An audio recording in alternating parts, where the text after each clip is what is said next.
you've transitioned from corporate to now being an entrepreneur. I owe it to myself to figure out what working for myself is like. Yeah, a lot of entrepreneurs just wing it, right? They leave the discipline that actually makes the big multi-billion-dollar company. So everything that we know about Dubai, everything that I've learned is that your network matters.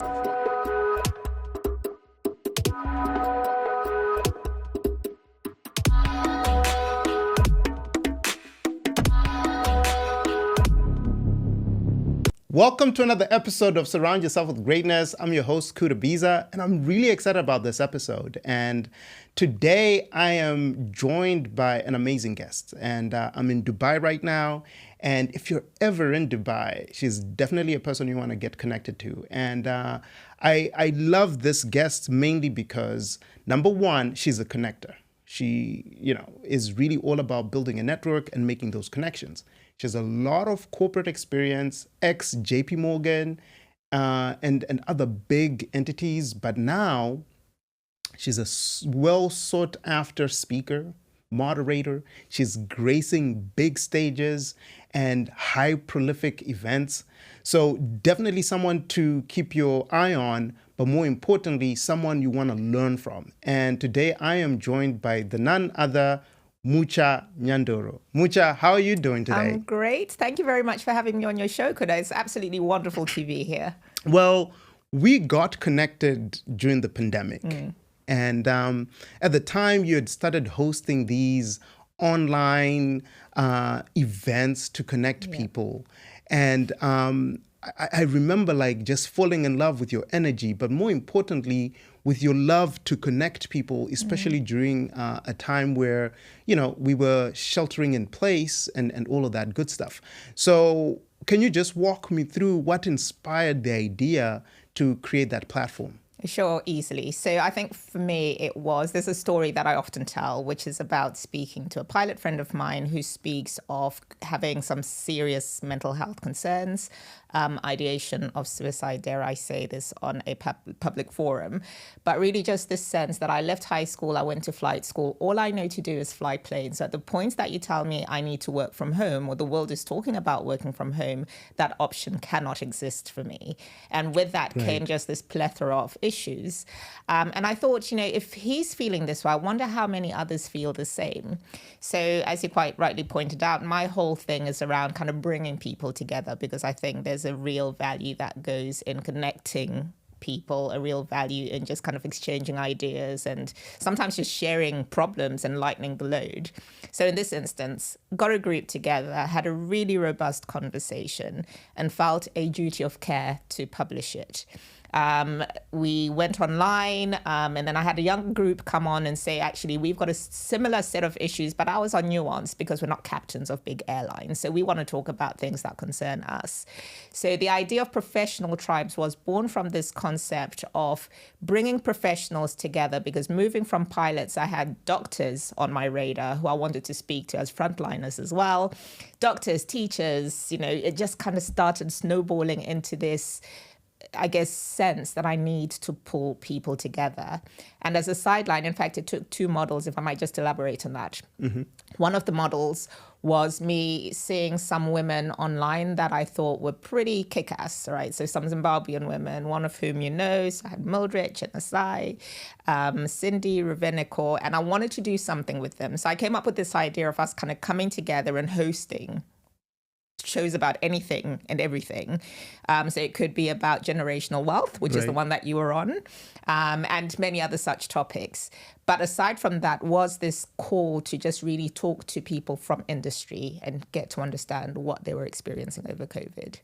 So what's interesting about you, Mucha, is you've transitioned from corporate to now being an entrepreneur. Help me understand how the journey has been for you and also what triggered that step, because some people who are in corporate never want to leave corporate and some people who are entrepreneurs never want to go into the corporate setting. So I'm just curious to learn a little bit, because working for JP Morgan, HSBC, these are big names. So how has the journey as an entrepreneur been for you? Do you know what? It's been a learning experience, right? I think for me, you started off by asking what inspired inspired it. And I'd have to say it's a question of timing. So I think, as with all things in life, there's seasons.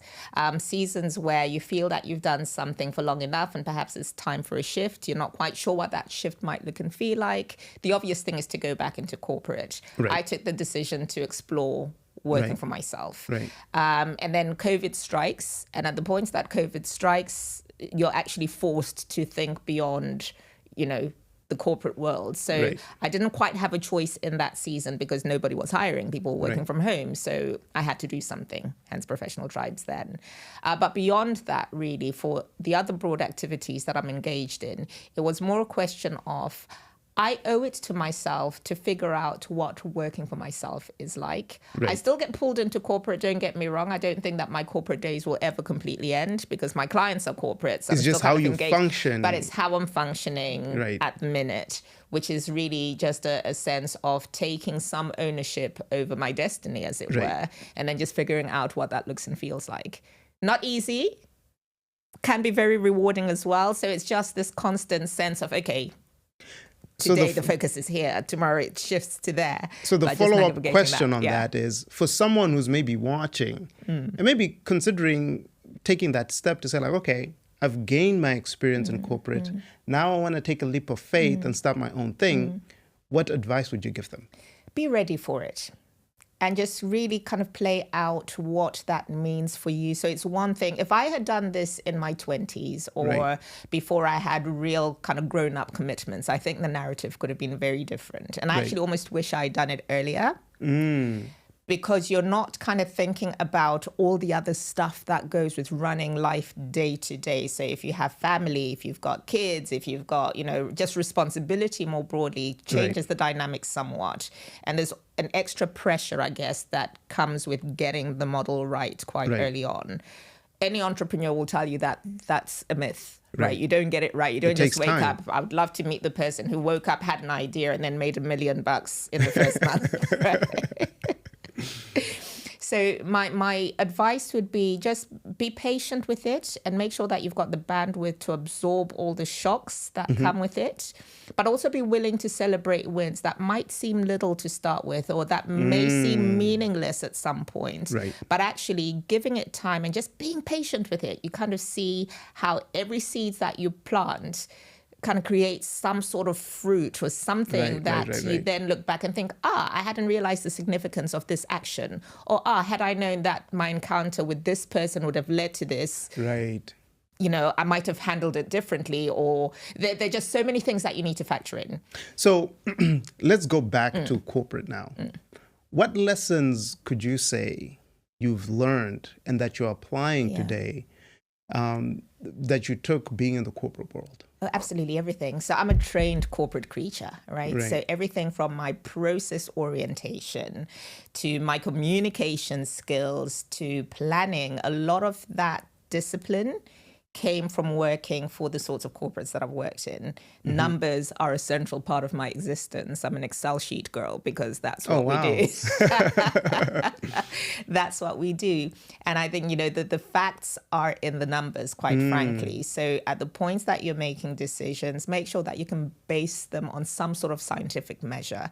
These are the sorts of things that I'll carry to my grave, quite frankly. Yeah, a lot of entrepreneurs just wing it, right? They leave the discipline that actually makes the big multi-billion dollar companies, multi-billion dollar companies, right? So I think applying that early on in your entrepreneurship journey will actually help you maybe not make some of the mistakes that people who don't have a corporate background end up making. So now, whenever I'm scrolling on LinkedIn, I see the video of you on stage at a big event, or moderating a high-profile event with like some really, really big names. So walk me through how that's happened, right? You went from corporate, you're an entrepreneur, but now you're speaking, now you're moderating. And what have been some of your most memorable engagements and why? So the speaking really came primarily from professional tribes. The powers that be saw me moderating stuff on set online. And I guess that inspired or triggered their imagination for me to do in-person activities. So as you might be aware, we had Expo 2020 in Dubai. Right. I was privileged enough to be invited to moderate and speak on the Expo stages. Got to do some work with the African Union, got to do some work with Dubai Chambers there. Wow. So that really just snowballed into, okay, the track record has been built from that seed that I planted online during COVID. That seed has germinated now, and now we're in real person, real life situations. And then really just starting to build a track record, combining the online work with the in-person stuff, which has just meant now season after season, I'm fortunate enough to get to grace some of these stages. So viewers, I don't want you to miss what she's just said. And the lesson here that I'm taking is that sometimes the small ideas that you might think like, oh, just start an online thing, it's on Zoom, it's not too big. That could be the thing that actually takes you to the big opportunity. So what I love about what you've done is you took something that seemed seemingly small in its nature in terms of an idea, you were diligent with it, and that was the thing that then opened doors to the big opportunities. So do not undermine the small ideas, because sometimes the small ideas are what then enable you to actually be seen and open up those big opportunities that you want. So kudos for you in doing that and sharing that lesson. And it's something that I'm also going to apply, because sometimes I'm in the shower, I have that idea and I go like, well, it's a small idea. Why should I be doing this?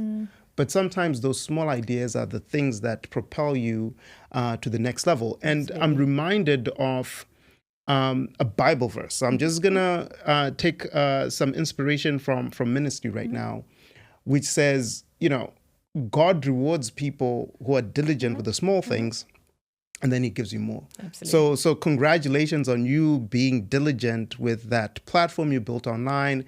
And I'm really excited to see what comes beyond where you are right now. So am I. I'm waiting to see it unfold some more.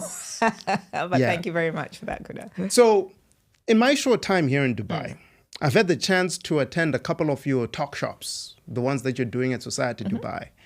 Very nice, intimate setting where you're bringing in corporate professionals to network, but also to learn. So can you share a little bit with me your vision behind that, and how can people who are currently in Dubai actually get to attend one?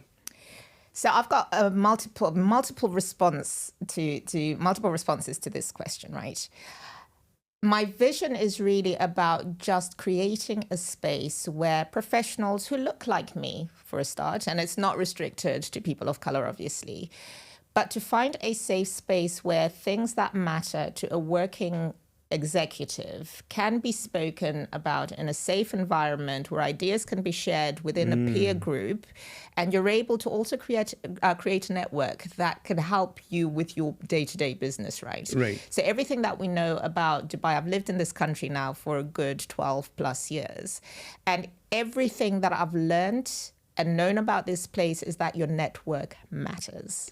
Your network is your net worth. Absolutely. And, you know, we say these things quite casually and we throw these buzz phrases around. But actually, for a lot of people, particularly in the entrepreneurial space, for you to be able to close a deal, somebody needs to know you and to trust you. You need to have some sort of a track record. So building networks, building that sort of familiarity with people, and I guess proving your value to the person sitting across for you means something. For me to be able to pick up a phone and say, hey, Kuda's in town, I'd like you to meet this guy. It's because I've got some credibility with the person. I'm saying, take some time out of your busy day to meet this person because I vouch for them. And that comes from creating this sort of network. So with professional tribes, it really was a question of, okay, what can I do? I'm tired of hearing people complain about there not being enough Black talent or female talent or wherever it might be. I know a lot of that talent. How about we just kind of start creating a center of excellence almost, where we can sit, we can talk, we can position each other, we can promote each other and use the platform to be able to do all of that. Nice. So very often you'll see that I kind of wax lyrical about people on professional tribes quite a lot, because the idea is to really demystify what it's like to be a female in leadership, or to be an African in leadership, or a British African, African American, whatever it might be, an Arab, whatever it might be. Just really demystify this idea that, there are no opportunities for people who look like us, or it's difficult. Actually, there are people who are doing it. And I can show you who they are if you come to professional tribes. And the cool thing about Dubai that I'm seeing is that it's a melting pot. I thought New York was a melting pot until I came here, right? You meet people from all over the world. Absolutely. And the other thing too is a lot of businesses are starting to look at Dubai as a potential place where they can set up their corporate headquarters for the Gulf region and the Middle East and MENA. So if you're in the corporate world and you want a different experience, you want to leave the US, you want to leave England, you want to leave Australia and come to Dubai, I think there's an opportunity where you can actually do that. However, I think just embracing the mindset that, number one, it's possible. Number two, you can do it. But also number three, how can I start building a network of people who've been there and done that is super important, because the people who've been there and done that have become successful, you can leverage from their success, because success leaves clues. But also it enables you, once you actually then make that move, you're able to then come in and avoid a lot of the mistakes that they probably made, because now you have a network guiding you and showing you the way. Now, saying all of this to say, if I'm in Dubai or I'm thinking about moving to Dubai and I want to be part of the professional tribes community, how is that possible? Should I just follow it on LinkedIn? Is there a membership? Like, what are some of the ways that I could really be a part of this fabric that you're building? So before I answer that direct question, Kuda, I just want to touch on something that you said earlier on. And very often I think people kind of come with an arrogance that says, I'm going to get to a place and I'm going to figure it out. I don't need help. I've got it covered, right? And so many calories are lost in doing that, because actually the context of where you are really should dictate how you operate in that space. So everything that we who've been here for the amount of time we have learned is that you cannot just walk into certain rooms. You cannot just get an audience with certain people. Unless there's somebody to vouch for you, put you forward, open doors for you, you're going to spend a lot of calories trying to do that. And a lot of calories are burnt talking to the wrong people as well, right? So coming back to your point, so the point that I was ultimately making is just come with some humble spirit that says, actually, it's okay for me to pick up the phone and see go onto LinkedIn, see who's doing what, and try to connect with them. And more often than not, I seldom do not respond to messages unless they're cheesy or meaningless. But very often, if somebody reaches out to say, hey, I'm new in town, if I can make a coffee, we do that. If not, I'm happy to respond to stuff on LinkedIn and other socials. With respect specifically to professional tribes, yes, it's membership based. So we've got different tiers of membership that give you access to different benefits, as it were. All of that can be found online. If you're happy to put the link on your channels, we can do that too. Beyond that, yes, following us on our socials means that you get to see when the next event is. You get to understand who the players are, who's in the network. And if there's somebody from your sector who might be of interest, then we're open to that. Something increasingly that I do these days is bring in people who are on the job market, or young professionals and interns who I want to give access to people who make decisions in large corporates. Because again, a lot of what I do is born from what I wish someone had done for me more often than not. Proximity is power. Absolutely. So from the events that you attended, you'd have seen there were a couple of young people in the room, someone who's on the job market. Very intelligent too. Absolutely. Absolutely. But if you're going to be brought into this circle, then you got to bring your A game as well, right?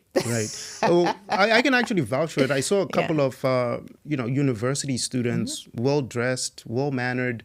And I think coming to these events actually prepares them for the environment that they're about to step into, the types of conversations, how to handle themselves. Because sometimes, you say more just not saying anything, right? Like the way you sit, the way you talk, and all of that stuff.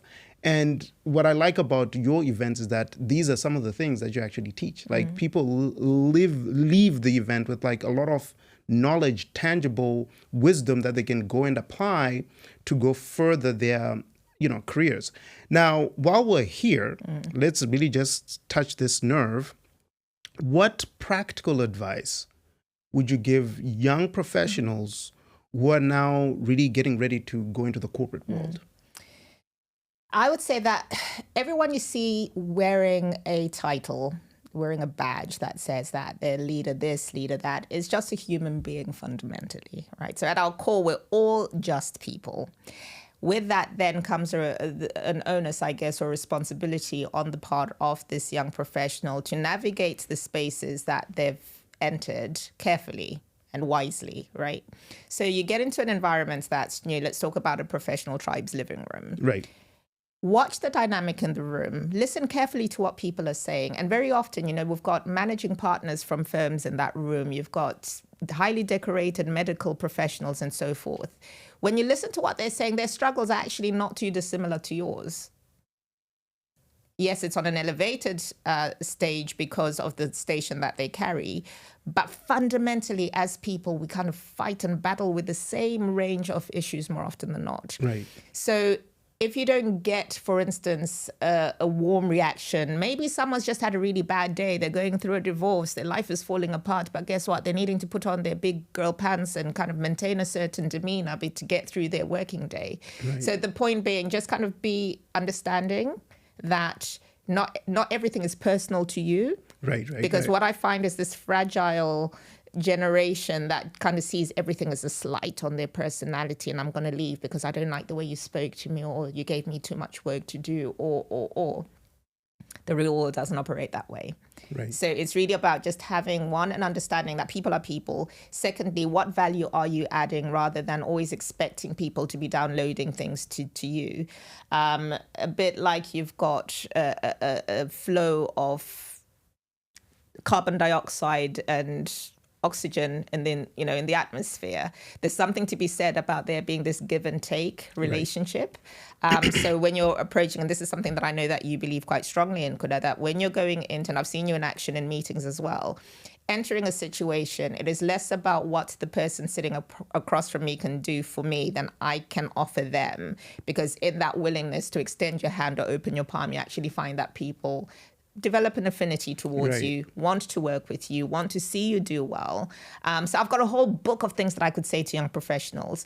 But I think at my core, if I was to say one line, is to say, be at peace with, one, being yourself and just understanding that not everything is personal to you. And I say this because I just hear a lot of complaints from this younger generation about how hard done by they are and how hostile these corporate environments are, and how they can't deal and all that sort of stuff. When in actual fact, stick it out and get a bit of grit. That's really good advice, because we're in a very interesting time right now.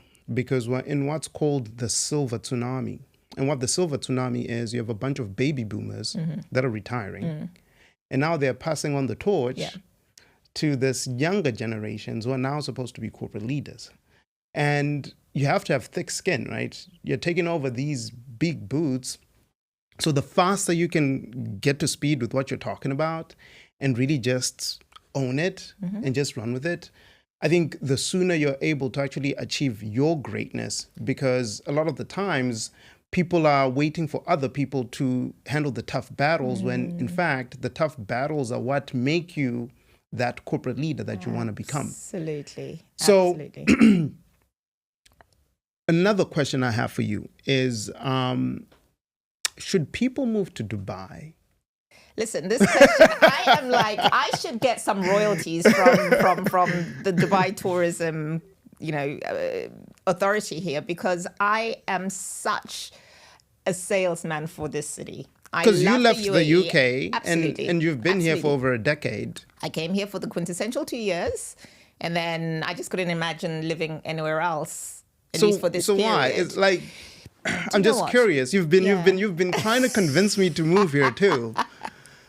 Listen, I think for me, there's a lot that goes to quality of life, right? And it's everything from me being able to go to a restaurant, have my wallet and my phone on a table, go for a walk along the beach and come back to find my stuff exactly where I left it. You can do that in New York.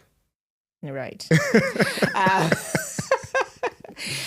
It's about being able to go jogging at 3 a.m. because I feel like starting my day that early in the morning, and I know that I'm going to be fine. Right. It's about being able to turn on my lights and they work. It's about having water supply in my room. So, and the pace of development, put the pace of development aside, you kind of feel that you're part of something that's growing and something active and live. I just think that in more, I guess, established cities and in some of the older parts of the world, everything has its place already. Right. So you're sort of trying to fit into cracks.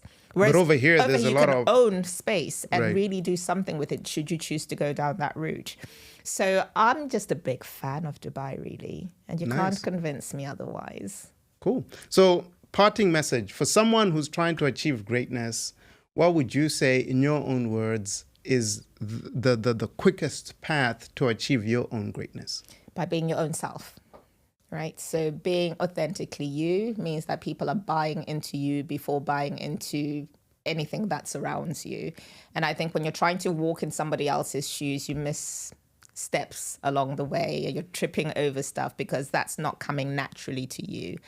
My view of greatness really is just about one, owning, accepting what you are, what you can offer to the world, and then just really embracing that and working diligently to produce that. And as I mentioned earlier on, having those little seeds of ideas and being a risk taker, plant them and see what comes out. You could have the strongest tree that weathers every storm. Maybe it won't work. If it doesn't, that's fine. But resilience, getting up, trying again, every single day is an opportunity, I guess, to try again and to try harder and to try something different. And at some point, you're going to win. Mucha, thank you so much for coming.